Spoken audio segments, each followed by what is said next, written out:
When a boron beryllium 4 9 atom is bombarded with alpha particle, one of the product of the nuclear transmutation is carbon 612। दूसरा क्या बनेगा, तो बना लेते हैं, न्यूक्लियर रिएक्शन ही है simple. 4 Ber9 is bombarded with alpha particle twice H 4, तो एक बनना 6C12। दूसरा क्या बनेगा, तो ध्यान से समझने वाली बात यह है कि मास नंबर और एटॉमिक नंबर का कंजर्वेशन चलता है। अब अगर आप एटॉमिक नंबर में देखोगे तो ये 4 है, ये 2 है, इधर टोटल 6 है और 6 यहाँ आ गया, इसका मतलब यहाँ तो बचा 0, और 0 है तो ये न्यूट्रॉन ही हो सकता है। फिर बाकी ऊपर चेक भी कर लेंगे। 9 और 4 कितना होता है, 13, और यहाँ 12 हो गया तो 1 ही बचेगा। ठीक है, तो दूसरा जो एलिमेंट बनेगा वो बनेगा आपका न्यूट्रॉन, डी पार्ट।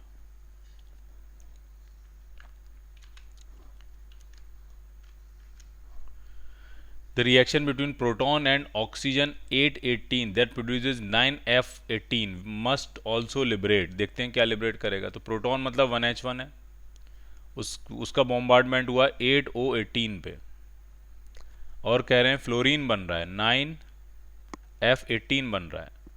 तो नीचे अगर आप एटॉमिक नंबर देखोगे तो 8 + 1 9 होता है, यहाँ 9 हो गया, तो इसका मतलब यहाँ तो 0 ही बचने वाला है, और 0 होगा तो ये न्यूट्रॉन ही होगा। फिर भाई क्रॉस चेक भी कर लेते हैं। 1 + 18 19 होता है, तो 18 यहाँ हो गया तो यहाँ 1 ही बचेगा।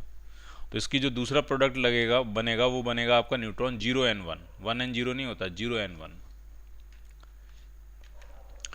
नेक्स्ट क्वेश्चन में एक न्यूक्लियर रिएक्शन दी गई है और ए और जेड की वैल्यू पूछ रहे हैं आपसे, तो अलग से बना लेते हैं। यूरेनियम है 92 238, ये अपने आप ही टूट रहा है। एक थोरियम बना रहा है, उसका ए और जेड बनाना है, और हीलियम का न्यूक्लियस निकला है ट्वाइस He4। तो अगर यहाँ पे ये 2 आ गया है तो यहाँ तो 90 बचा होगा, फिर 90 बचा होगा, और ये 238 है और ये 4 है, तो ये कितना बचा होगा, 234 बचा होगा। तो Z आएगा आपका 90 और A आएगा, मास नंबर आएगा 234 and 90, so your answer will be B part. If M, Mn और Mp are the masses of X, Z, A nucleus, neutron and proton respectively. ठीक, तो न्यूक्लियस का जो मास होगा वो कॉन्स्टिट्यूएंट न्यूक्लियॉन्स के मास से कम होगा। तो न्यूट्रॉन का मास कितना हो जाएगा, तो न्यूट्रॉन होते कितने हैं, तो A - Z न्यूट्रॉन्स होते हैं, तो इनटू मास ऑफ न्यूट्रॉन्स, ये टोटल न्यूट्रॉन्स का मास हो जाएगा। और प्रोटॉन्स का मास कितना होगा, तो Z into mass of proton, तो ये प्रोटॉन का मास हो जाएगा। ठीक, तो न्यूक्लियस का जो टोटल मास होगा वो इंडिविजुअल या कॉन्स्टिट्यूएंट न्यूक्लियॉन्स के कंप्लीट मास से कम होगा, और इस जो जितना मास कम होता है उसी को कहते हैं मास डिफेक्ट, और मास डिफेक्ट रिलीज होता है बाइंडिंग एनर्जी में। तो आंसर बनेगा आपका बी पार्ट। नेक्स्ट क्वेश्चन में कह रहे हैं कि 1 ग्राम हाइड्रोजन है, उसको कन्वर्ट कर रहे हैं 0.993 ग्राम ऑफ हीलियम में थर्मोन्यूक्लियर रिएक्शन में, तो एनर्जी कितनी रिलीज होगी। तो जो मास डिफेक्ट हुआ है वो निकालना है आपको, और E = mc² कर देना, और आंसर जूल में चाहिए तो मास को आपको केजी में डालना पड़ेगा। तो ग्राम्स में आप निकाल लो, लेकिन फाइनल आंसर किस में डालना पड़ेगा आपको, केजी में।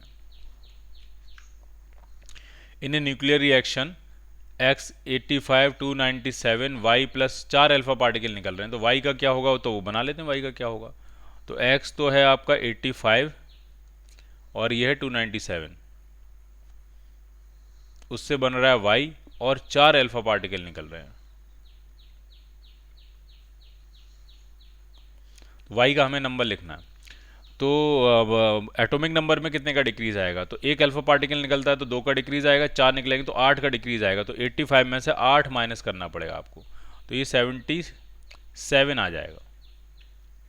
इसी तरह से मास नंबर अगर 1 अल्फा पार्टिकल निकलता है तो 4 का डिक्रीज आता है, 4 निकलेंगे तो 16 का डिक्रीज आएगा, तो इसमें से 16 माइनस करना है आपने, तो ये आएगा 281 आएगा। देख लेना प्लस माइनस ध्यान से। तो मेरे हिसाब से आंसर क्या बनना चाहिए, सी पार्ट।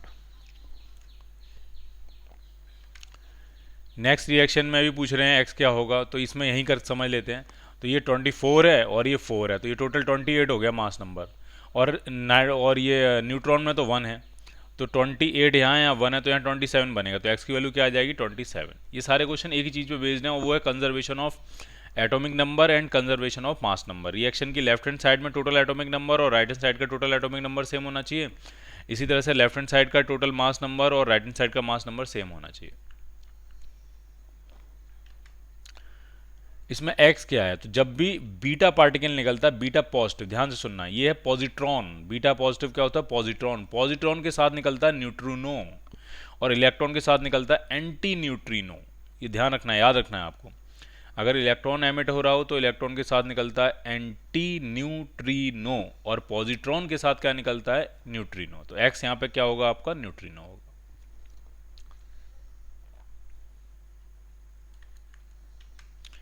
नेक्स्ट क्वेश्चन में 1H1, 1H1 और 1H2 तीनों फ्यूज होकर एक्स बना रहे हैं और एक पॉजिट्रॉन निकाल रहे हैं, प्लस एनर्जी लिबरेट हो रही है। तो ये पूछ रहे हैं कि एक्स वाला पार्टिकल होगा क्या, ठीक है। तो सबको जोड़ लेते हैं, इधर 1 1 1 3 है और ये 1 यहाँ पे है, तो इसका मतलब यहाँ 2 बचेगा। और ऐसे ऊपर जोड़ लेते हैं, 1 1 2 4 है और यहाँ 0 है, तो ये 4 हो जाएगा। तो ये हीलियम हो गया, अल्फा पार्टिकल हो गया, सी पार्ट आंसर हो जाएगा इसका। नेक्स्ट क्वेश्चन कह रहे हैं फ्री न्यूट्रॉन डिके कर रहा है प्रोटॉन में और एक इलेक्ट्रॉन में। तो हमने रिएक्शन एक पिछले क्वेश्चन में आई थी, हमने लिखी थी वहाँ पे कि न्यूट्रॉन में जब डिके हो, न्यूट्रॉन जब फ्री न्यूट्रॉन डिके होता है प्रोटॉन और इलेक्ट्रॉन में, तो इलेक्ट्रॉन के साथ एंटी न्यूट्रिनो भी निकलता है। तो आंसर बनेगा बी पार्ट। इलेक्ट्रॉन जब भी निकलेगा तो एंटी न्यूट्रिनो निकलेगा, और पॉजिट्रॉन जब भी निकलेगा तो न्यूट्रिनो निकलेगा, ठीक। In the following reaction the value of x, x क्या होगा, तो बना लेते हैं एक्स क्या होगा, ठीक है। नाइट्रोजन है, हीलियम है और हाइड्रोजन निकल रहा है। तो नीचे अगर हम देखेंगे मास नंबर पे, तो 7 + 2 9, यहाँ 1 है तो ये 8 हो गया। और इसी तरह से 14 और 4 28 है, 28 में इधर 1 है तो ये 27 हो गया। तो 8 और 27 आ रहा है, सॉरी 8 और 17 आ रहा है, 8 और 17। 14 और 4 18, 18 में से 1 माइनस करेंगे 17। So your answer will be B part. Deuteron को बॉम्बार्डमेंट किया गया है, तो ड्यूट्रॉन मतलब होता है 1H2 और ऑक्सीजन 8 16 के साथ, और अल्फा पार्टिकल एमिट हो रहा है 2He4 बाहर निकल रहा है। और क्या बचेगा, तो 8 + 1 9, तो यहाँ बचेगा 7, 16 + 2 18, तो यहाँ बचेगा 14। तो नाइट्रोजन निकलेगा बाहर, D part.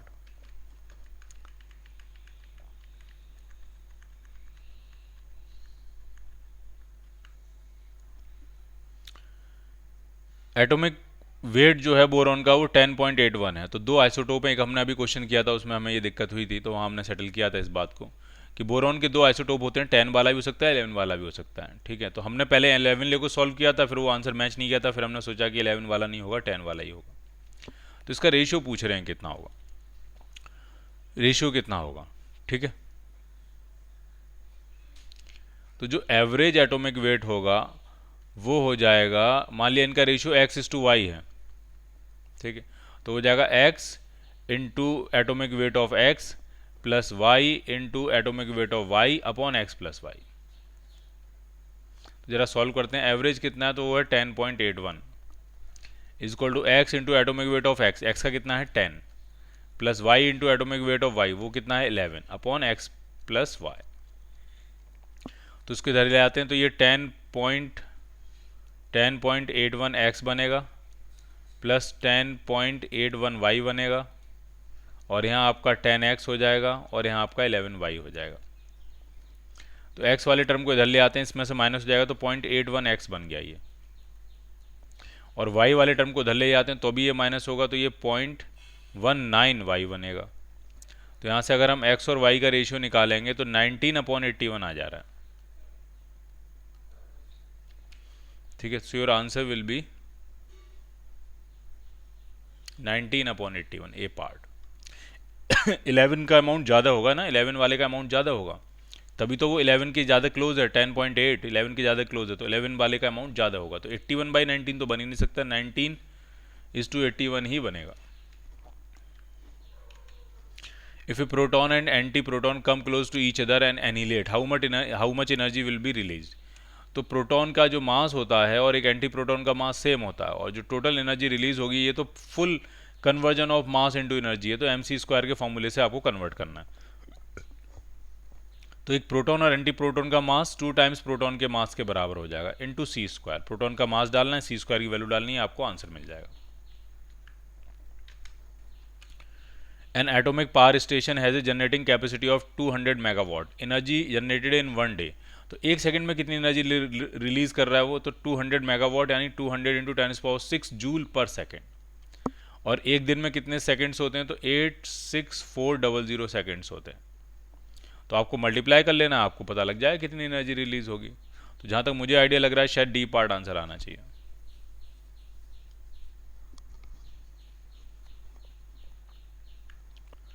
One microgram of matter converted into energy, तो माइक्रोग्राम को इज इक्वल टू mc² करना है, आंसर मिलेगा। रेस्ट एनर्जी ऑफ इलेक्ट्रॉन, ये याद रखनी है, एनर्जी जो रेस्ट एनर्जी जो होती है इलेक्ट्रॉन की, वो पॉइंट, अगर इलेक्ट्रॉन को पूरा एनर्जी में कन्वर्ट कर दिया जाए तो रेस्ट मास एनर्जी जो होती है वो होती है 0.51 MeV। और 0.51 MeV को आप ले सकते हो 510 किलो इलेक्ट्रॉन वोल्ट। मतलब ये है कि इलेक्ट्रॉन के मास को 9.1 इंटू 10⁻31 kg मास को अगर पूरा c² से मल्टीप्लाई करके एनर्जी में कन्वर्ट कर दिया जाए और उस एनर्जी को जूल से इलेक्ट्रॉन वोल्ट में कन्वर्ट किया जाए तो आंसर क्या बनेगा, ये पूछ रहे हैं। इसको कहते हैं रेस्ट मास एनर्जी। ठीक है, अगले क्वेश्चन में कह रहे हैं hydrogen nucleus is completely converted into energy, the energy produce कितनी होगी। ठीक है, मतलब सीधी बात चल रही है कि एक प्रोटॉन को अगर हाइड्रोजन 1H, सिर्फ H होना चाहिए, H2 नहीं होना चाहिए। ठीक है, सिर्फ बात चल रही है कि एक न्यूक्लियस में प्रोटॉन ही होता है बस, तो एक प्रोटॉन को अगर पूरा एनर्जी में कन्वर्ट करें तो कितनी एनर्जी होती है, तो वो 931.5 या 938 मिलियन इलेक्ट्रॉन वोल्ट एनर्जी होती है। याद रखना है आपको, बी पार्ट। इलेक्ट्रॉन को कन्वर्ट करें तो 0.51 MeV एनर्जी रिलीज होती है, प्रोटॉन को कन्वर्ट करें तो 931, 932, 938, यहाँ पे क्लोज आंसर है तो वो मार देंगे, 938, 931, 932, जैसे भी आपको ठीक लगे वो, तो 938 million electron volt energy release होगी। The mass defect in a particular nuclear reaction is 0.3 gram, the amount of energy liberated कितनी होगी, तो E इक्वल टू mc² करना है, आपको आंसर मिलेगा। Gamma ray photon created an electron positron pair if the rest mass energy of electron is 0.5 MeV and the total kinetic energy of electron positron pair is 0.78 MeV, then the energy of gamma ray photon कितनी होनी चाहिए। देखिए, एक gamma ray photon आया और इसने create किया एक इलेक्ट्रॉन और एक पॉजिट्रॉन पेयर, इनकी काइनेटिक एनर्जी आपको दी हुई है और इनकी रेस्ट मास एनर्जी दी हुई है, तो इसकी रेस्ट मास एनर्जी 0.5 MeV होगी। और पॉजिट्रॉन की भी, पॉजिट्रॉन और इलेक्ट्रॉन का मास सेम होता है तो दोनों की रेस्ट मास एनर्जी सेम होगी, तो इसकी भी 0.5 MeV होगी। और इनके पास काइनेटिक एनर्जी कितनी है, तो वो 78.78 MeV है। तो टोटल एनर्जी जो होगी वो सारी की सारी एनर्जी आई तो गामा फोटोन से ही होगी, तो गामा फोटोन की टोटल एनर्जी कितनी हो जाएगी, तो इन तीनों को ऐड कर लेना है, तो ये आ जाएगा 1.78 MeV। ये होगी total energy of gamma photon, so your answer will be B part. The mass equivalent of 931 MeV energy, तो जो 931.5 या 931 MeV एनर्जी का जो मास इक्वलेंट होता है उसी को हम कहते हैं atomic mass unit, atomic mass unit AMU, short में AMU, एटॉमिक मास यूनिट। कई बार शॉर्ट में उसको स्मॉल u भी कह देते हैं। ठीक, और उसकी वैल्यू होती है 1.66 into 10⁻27 kg। So your answer will be A part. Gamma ray radiation can be use to create electron positron pair in this process of pair production, gamma ray की एनर्जी कितनी होनी चाहिए, तो 0.51 तो रेस्ट मास एनर्जी है electron की और 0.51 ही है रेस्ट मास एनर्जी प्रोटॉन की, तो अगर उनके पास कोई भी काइनेटिक एनर्जी ना हो तब भी तो 1.02 MeV एनर्जी चाहिए ही चाहिए आपको, मास क्रिएट करने में ही 1.02 मिल जाएगी, तो आंसर क्या बनेगा आपका डी पार्ट। इतनी तो मिनिमम चाहिए ही चाहिए, बाकी इससे ज़्यादा ही चाहिए क्योंकि वो मूव भी करेंगे, काइनेटिक एनर्जी भी होगी, अगर मूव नहीं करेंगे तो मोमेंटम, कंजर्वेशन ऑफ मोमेंटम की क्वेश्चन वॉयलेट हो जाएगी, तो इससे ज़्यादा ही होनी चाहिए एनर्जी।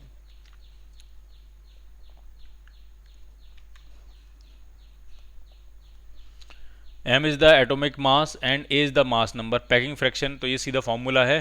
ठीक है, तो आप इसको याद कर लो, M - A अपॉन A। ठीक है, M जो है एटॉमिक मास है, A जो है वो मास नंबर है, इनका जो डिफरेंस होता है अपॉन मास नंबर ये होता है पैकिंग फ्रैक्शन, डी पार्ट।